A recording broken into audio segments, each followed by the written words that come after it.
Shalom saudaraku yang terkasih dalam Tuhan. Kembali lagi dalam program katekisasi online bersama saya Pastor Gary Tengker.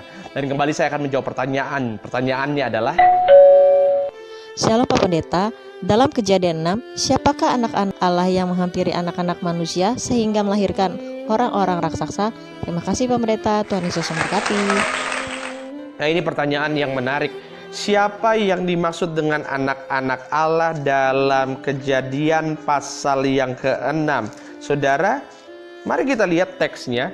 Kejadian pasal yang ke-6, ayat yang pertama dulu, perikopnya kejahatan manusia. Ketika manusia itu mulai bertambah banyak jumlahnya di muka bumi, dan bagi mereka lahir anak-anak perempuan, maka anak-anak Allah melihat bahwa anak-anak perempuan manusia itu cantik-cantik, lalu mereka mengambil istri dari antara perempuan-perempuan itu, siapa saja yang disukai mereka. Ayat yang kelima lompat. Ketika dilihat Tuhan bahwa kejahatan manusia besar di bumi, dan bahwa segala kecenderungan hatinya selalu membuahkan kejahatan semata-mata, maka menyesallah Tuhan bahwa ia telah menjadikan manusia di bumi, dan hal itu memilukan hatinya. Saudara, siapa yang dimaksud dengan anak-anak Allah dalam Kejadian pasal yang ke-6? Tentu saja ini ada 3 tafsiran utama. Tafsiran yang pertama, saudara, yaitu beberapa penafsir menyebutnya anak-anak Allah itu adalah para keturunan Set. Jadi orang-orang keturunan Set ya, yang tidak berdosa, kemudian mereka melihat anak-anak manusia, yaitu keturunan-keturunan Kain yang berdosa. Akhirnya mereka menikah sehingga muncullah anak-anak. Tapi tafsiran ini punya kelemahan. Yang pertama, bagaimana mungkin keturunan Set dan menikah dengan keturunan Kain, lalu anak-anak menjadi raksasa? Dan yang kedua, saudara, mengapa Tuhan anggap itu sebagai sebuah kejahatan?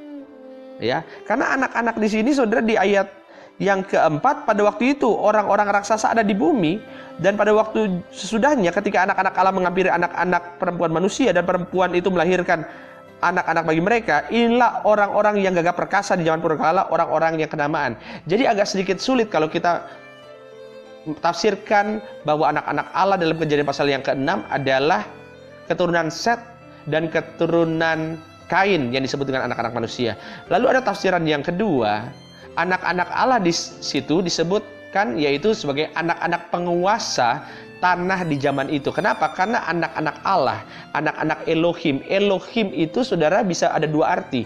Bisa diartikan, diterjemahkan dalam kata Allah. Yang kedua, bisa diterjemahkan dengan kata penguasa. Ya, cuma sekali lagi teori yang kedua ini pun ada kelemahannya, karena bagaimana mungkin penguasa di situ menikah dengan anak-anak yang bukan penguasa lalu melahirkan raksasa. Lalu muncul teori yang ketiga, mereka menyebut bahwa anak-anak Allah itu adalah malaikat. Ya, kenapa mereka menyebutnya dengan malaikat, saudara? Karena dalam beberapa kasus, contohnya di Ayub pasal yang ke-6, Ayub pasal yang pertama, saudara, ayat yang ke-6, anak-anak Allah di situ itu ditujukan untuk para malaikat.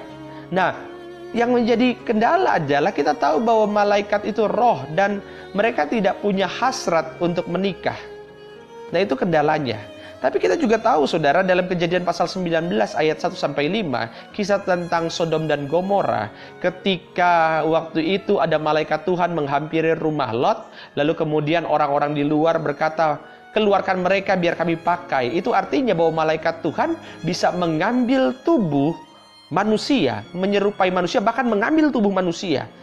Nah, kalau begitu, saudara, dari 1, 2, dan 3, tafsiran mana yang paling disepakati? Memang tidak ada teolog yang sepakat dengan tafsiran mana, tapi kalau saya ditanya, saya lebih cenderung pada tafsiran yang ketiga, bahwa anak-anak Allah yang dimaksud dalam Kejadian pasal yang ke-6 itu adalah malaikat. Malaikat yang sudah jatuh dalam dosa. Ketika malaikat itu jatuh dalam dosa, maka dia melihat anak-anak manusia, mereka mengambil tubuh manusia kemudian menikah dengan manusia. Tujuannya apa, saudara? Saudara ingat dalam kitab Kejadian, Tuhan bernubuat kepada Hawa, dikatakan keturunanmu lah yang akan meremukkan keturunan iblis itu.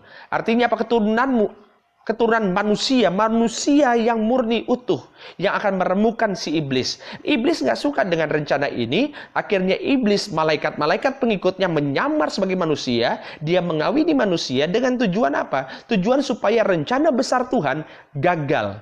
Dan akhirnya hasil perkawinan antara malaikat-malaikat ini dengan manusia menghasilkan orang-orang raksasa.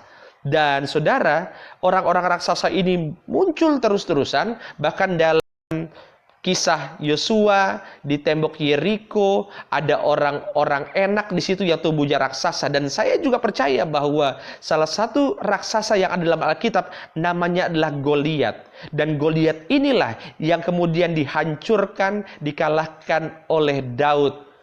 Itu sebabnya saudara, dalam kitab Perjanjian Baru, Yesus seringkali disebut dengan keturunan Daud.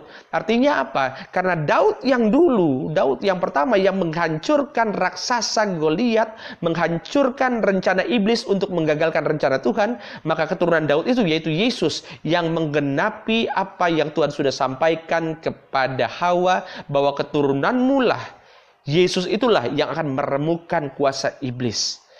Jadi kesimpulannya, siapa yang dimaksud dengan anak-anak Allah? Ada 3 tafsiran. Tafsiran yang pertama yaitu adalah anak-anak Allah itu adalah keturunan daripada Set, orang-orang benar. Yang kedua disebutkan bahwa anak-anak Allah yaitu adalah anak-anak para penguasa zaman itu. Yang ketiga adalah malaikat.